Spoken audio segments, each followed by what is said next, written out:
Hey class, welcome to chapter 13, section 2, as we begin to see the settling of the West. Last section we looked at reasons why they came west, and here we're going to see a little more of the settlement of that. And the main territory being traveled to by the pioneers is the Oregon country, the Oregon territory, located today in the Pacific Northwest, Washington State, Oregon, Idaho, and even into Canada. And this territory was really a huge move by pioneers wanting to start a new life, new territory as they made their way. This territory is unique. It's claimed by both the British and the United States. Both countries have laid a claim to it, so that will of course need to be settled pretty soon. Besides good land, there are other positives there, like furs. Furs had a lot of money, lured a lot of money, a lot of people to this area. The trail that was taken was the Oregon Trail, all the way again from Independence, Missouri, up here to Astoria, Oregon, right in here. The trail was rediscovered by a man named Jedediah Smith. It had been created by Robert Stewart back in 1812, then rediscovered by Jedediah Smith, and that of course led the way for many, many settlers to caravan west to Oregon looking for a new life for one of those reasons we saw in the last section, whether it was the lure of the land, mood of the day, opportunity for money, adventure, or for religious reasons. But we've got to settle this dispute, right? This land here claimed by both nations. And when James K. Polk becomes president in 1845, one of his campaign slogans was 5440 or fight. 5440 is the line of latitude that runs right along here. This here is the 49th parallel and is the current border between the United States and Great Britain. Well, James K. Polk, a big-time Manifest Destiny guy, says, hey, if we don't get the land all the way up here into Canada, 5440, we're going to fight you for it.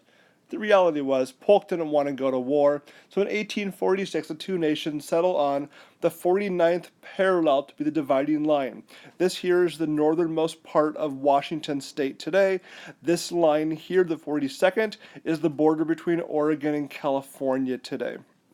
That's going to settle that dispute.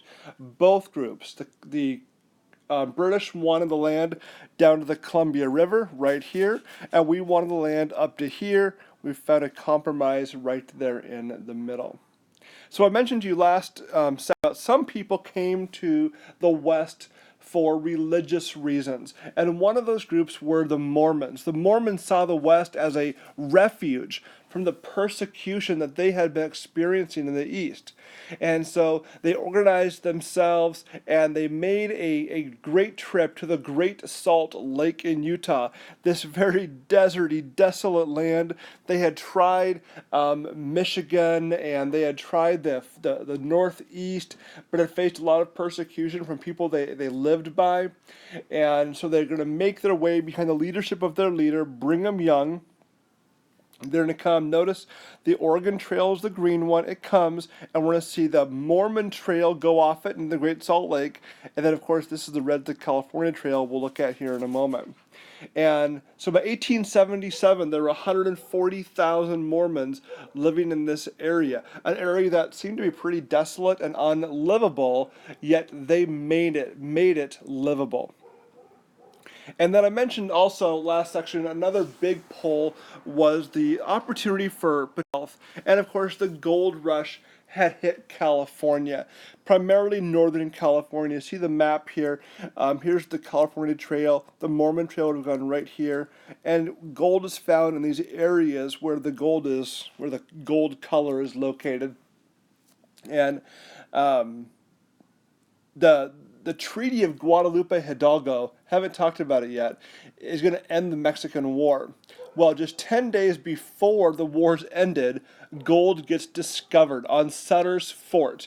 John Sutter, pictured here in the middle, is a Swiss immigrant, and he had been given some 50,000 acres and called it Sutter's Fort. And gold is found.